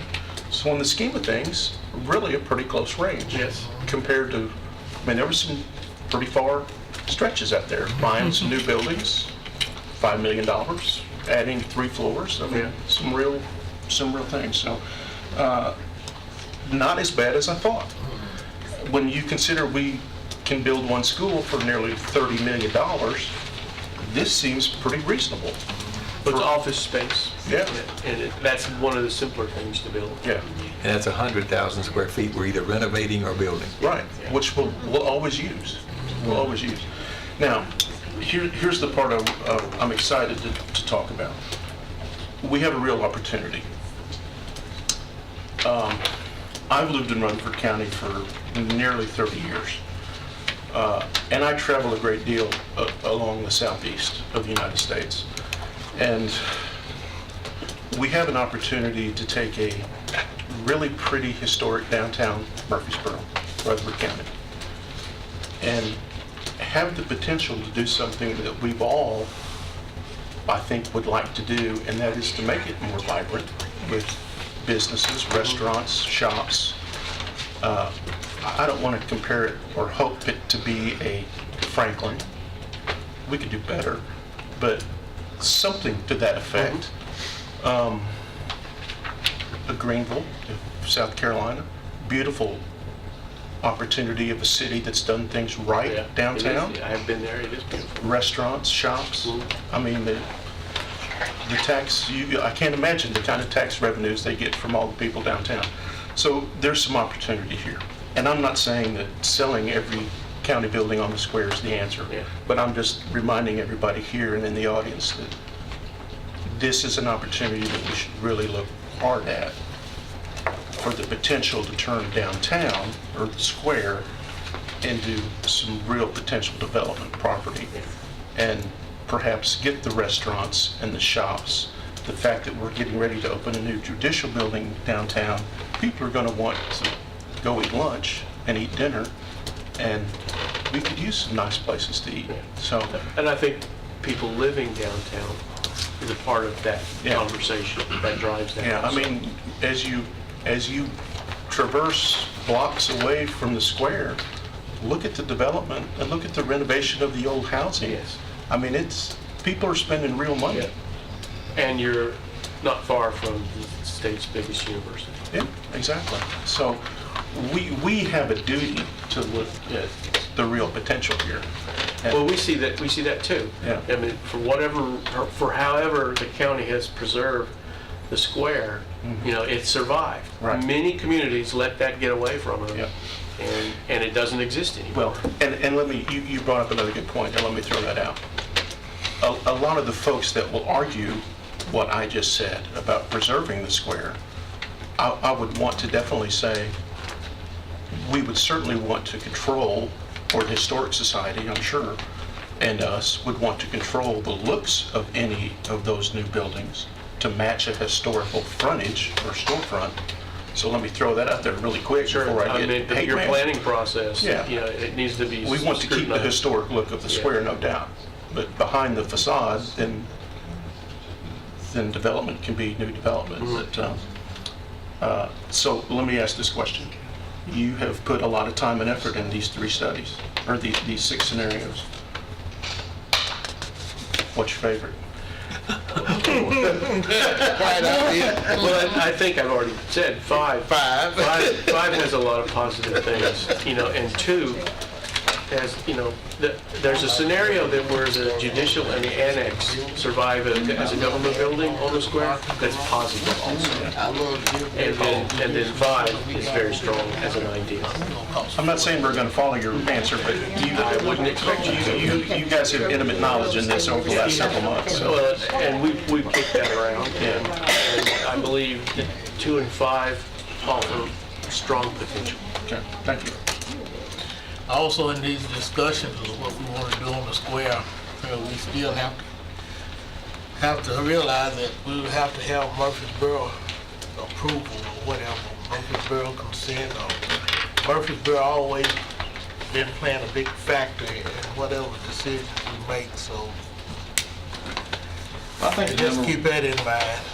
I think one of the biggest keys for me is, as far as weight, would be adjacency and maybe the capacity to expand. I think 5 is kind of rising to the top with me, but there's a lot of looking at a lot of stuff. Yeah. And you can see my next steps were, you know, what we suggested, there probably needs to be a follow-up conversation, because we realize this is a fire hose of information. We see something new too every time We've that been you look at it, so revising it. We've had it several- does take time to go back and really We've had several digest. grant minutes, work sessions with the mayor and with others to review it, so it's still evolving as more brains are thinking about it. Mr. Mayor, as I'm on the, well, never mind. I lost my train of thought. I lost my train of You thought. better But- move on. No, but let me ask. This potential medical building that we're finding out about, is that something you want to present to us in the very near future as a potential Yes, something? but I don't know exactly when it's ripe to present. In other words, if you guys and the commission had said, we want 2 and 5 and 3, whatever are our top 3 choices, and if all of those choices included this purchase, then I think that would give us a little bit of direction to move forward. Okay. This building is available at a reasonable price, and they're anxious to sell it. So it's an opportunity, sort of like the D&J building, that just showed itself, and we now know about it. And so I don't know how quickly we can move. In other words, I don't think you're in a position right now to authorize us to offer any amount of money necessarily. At least I don't think you're quite there. Gotcha. In your experience, some of these old buildings on the square, do you think long-term they have a better chance of surviving and being preserved if the government maintains ownership of them, or if they end up in the hands of private owners? But usually, government will take care of their facilities. And the private it's more predictable that the government will do a competent job taking care of buildings. It's less predictable in the private sector in terms of the motivation of the individuals or entities that own the property. You see it all the time. What a developer, I'm not picking on developers, but what certain developers will do and what other developers will do. It's more unpredictable. The private sector, how much risk they want to take on, how much the financial stability they have to maintain facilities. But like you said, it's lakefront property. There's only so much exists. If one developer struggles, there'll be another one right behind him that will make an offer. Well, that's the power of the marketplace. Yeah. Okay. So and our next steps would be to refine. I've said refine to one scenario, refine it down to the maybe best scenarios, and then we would do a little more work on the phasing plan, a little more detail there, and then we would issue the final report. We're trying to wrap all this up by the end of October with our schedule. Thank you very much. That's our report. Well, let's stay here just a moment, see what they want to go with this. All right. Because you're going to be a part of it. What are your ideas about how we go from 6 to a smaller number?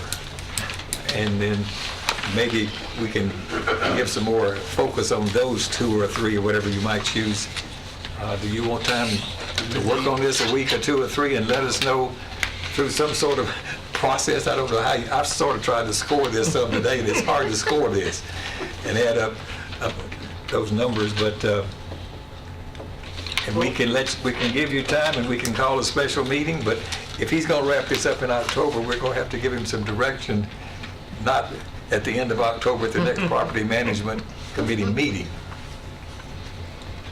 Well, I think we need time to study it, keep on to study it. And I think we need to come back and meet, maybe specifically just on this one project, and narrow it down to maybe 1, 2, just score it from 1 to 6 and eliminate down that way. Is it unrealistic to have a week, 10 days, have a couple-hour work session that we all get together and kind of give our opinions or rank between? Yeah, we'd have to have a meeting, I don't think they. Well, that's what I mean. Yeah, we'd have a regular- Yeah. So that had to be 30, that'd be 30 days notice, wouldn't 30 it? day notice. Okay. No, we don't No, have to they give have to 30 have 3-day notice. What? No, 3-day notice. 3 days? Yeah, we can Oh, get it in okay. paper and Oh, So if each of you know how much time you think you need before we have this meeting to really study this more carefully, maybe even ask them some questions during that time frame if you want to. Absolutely, we'll And be then available. you can rank them 1 to 6, however how you decide they should be ranked. And we'll schedule a meeting in the next 10 days if you want to. I think 2 weeks would be sufficient. We need a few 2 days. weeks. We need a few days. 2 weeks. What is 2 weeks? Need to look at a Well, calendar. that would be about the Aware that 1st of the first week in October. October is the school's fall break, Yeah, isn't it? I was just, yeah. I mean, my wife's a teacher, I'm out. Yeah, all the schools are in the first Maybe weeks in October. the early part of the week after the first week. Yeah, 2 maybe, weeks, yeah. that would be the. Yeah, they're Second they're week saying in maybe October? the weekend of the 10th, the week of the 10th. Yes. Okay, Of and course, the commission meets on the, 20, on the 12th. 12th October. Yeah, yeah. Well, we can- Well, do you want to meet We'll early find on the the 12th, before the commission meeting? you can't pay you for 2 times in a row on the same day. No, But there will not be a meeting on that Monday, Tuesday, or Wednesday of that week, of that commission week, so we can meet before commission that week early. Week of the 10th. okay, What's Monday? Monday, Monday the 10th? if you want Monday's the ninth. Monday is 9. That's Columbus Day, is this Monday. county office is Tuesday closed the on Columbus Day? Okay. Yeah. They are? No, they're not closed on Columbus. Oh, we're not? No. Tuesday the 10th. Uh-huh. I Tuesday the suggest 10th? I'll have Tuesday the Tuesday 10th. the 10th. Monday's the 9th. The only Yeah. thing meeting on Monday is the planning commission. Yes. And the 10th, there are no meetings the night of the 10th. Well, why can't we go with Tuesday? Okay. That's fine. 10. That would be What my about the rest of recommendation. the committee? Tuesday the 10th. It's fine with me. What time? 4:30 or 5:30? I like 4:30 if we're gonna have a long presentation. You're not gonna get as I much don't think we need a presentation. presentation. I think Well, it's, it may be a long question and answer. well, yeah, but I don't, yeah, I I mean, mean, I am actually on vacation, but Oh, are you you? available? And Afton, I know Afton is, she told me her, No, she wasn't available on the 12th. she's not available on the 12th. So the 10th, Ashton and Adam are available. That's- And Adam, we got what we you. would ask you to do is this, you're going to spend this time between now and then reviewing and studying this.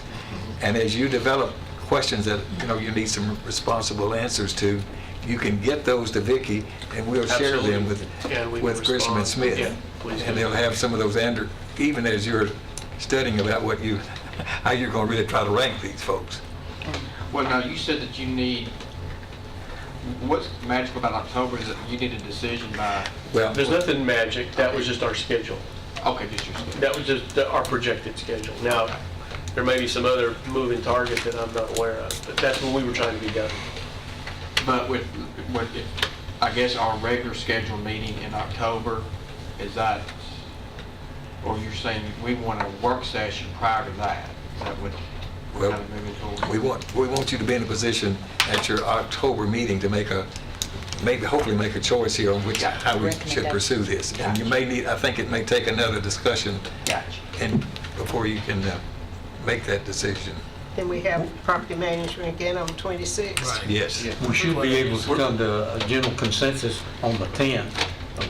What the feelings of And you can make everybody your is. final decision Maybe our later. top two Yeah, I think so. scenarios are. Would there be anything wrong with, would we be violating any sunshine law? I don't think so. Say, if Trey had a couple hours, he and I'd get together, or me and Charlie get together and Well, discuss I don't whatever. think we should do that, Mr. Well, Johnson. I mean, what I'm talking about is just opinions, not making any kind of I decision. know, but you can't deliberate toward a decision. That's pretty hard Well, to you do. could, Well, you could I mean, direct your it- questions to. Maybe a little bit of a gray area. You're right, it is a gray area. But we will direct try your we'll try to get your questions to answers the from Okay. them if we can. Yeah, we'll try and answer questions immediately, I was trying as to soon get, as we can. trying to get a lunch out of Trey. What about department Be heads? up in the newspapers. And yes, now we do need, oh yeah, that's a very good Yeah. point. We need feedback from all of these department heads on their ideas and their And Adam, thoughts. what's I yours need on to that? give those to me so we can share them, or you can give them to these, 770. the whole committee. But we need real 8229. feedback there, okay? And that's important. Yeah, the BZA meets up here Nicholson, that night OLSON. and over there at 4:30, and they can't televise both meetings here and over there. Okay, that's on the 10th. BZA's on the 10th? BCA's on. Oh, that's, no, What? because we're going to Memphis for the conference. I don't know how we do it. Okay, well, we gotta do something about that. Let's see. And they meet at 4:30. They may be done by 5:30. They but only have remember- one, maximum 2 cases. Okay. So it's a- Let's Well, just so- make it regular time. We can get. 5:30 Tuesday. Yeah. Would that be On the good? 10th. Yeah, 5:30. Yeah, 5:30 PM Tuesday. Okay. My 5 looks like a And 6. all the department heads that don't have one of these, I'm gonna keep whatever he's giving us right here. I've got 3 here, so we can have some Yeah, more. you can have the rest of them. And that's the 12? No, the 10th. We're on the 10th at 5:30. Then we have one on 26th. Never the 12th. The 12th is the commission meeting. That's where I heard the 12th. Yeah. Okay, very good. So the mayor is going to get out the copies to the department heads that do not have the copies. That's right, one way or the other, if I have to make some more copies, we have a machine big enough to do this in plenty. And Okay.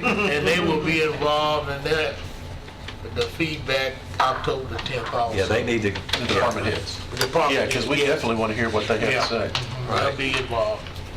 But as of October 10th, this committee, you do want us to have some formula of the way we're going to Yes, narrow it ma'am. down to Yes, ma'am. hopefully Yes, 2 or ma'am. 3 Yes, ma'am. of the scenarios Yes, that we ma'am. prefer. Yeah, We give us time. We hope you will study. all independently sort of rank these 1 to 6, and then maybe we can consolidate those and see how it turns out. That'll work, yeah. Independently. Did you hear that? I'm very independent. I can do that. That's why I got it. Never fear. Any other business to come before the committee? Just to be clear, I are think the you need to go department heads also vacation. going to have their, by the 10th, they're going to have their requests? Yeah, in we're by the asking 10th? them that they have their information. Yeah, let them score it and rank it too, if they like. Yeah. Yeah. But I've always operated on premise. And you guys, the department heads and office holders can get that to Vicki, and then we will sort of consolidate that for you, okay? And we'll just send one email to y'all. So you- But I've always operated on the premise that none of us is as smart as all of us. Okay. Oh, man. Regardless of your independence. Any other business to come before the Motion to adjourn. motion to adjourn? Meeting adjourned.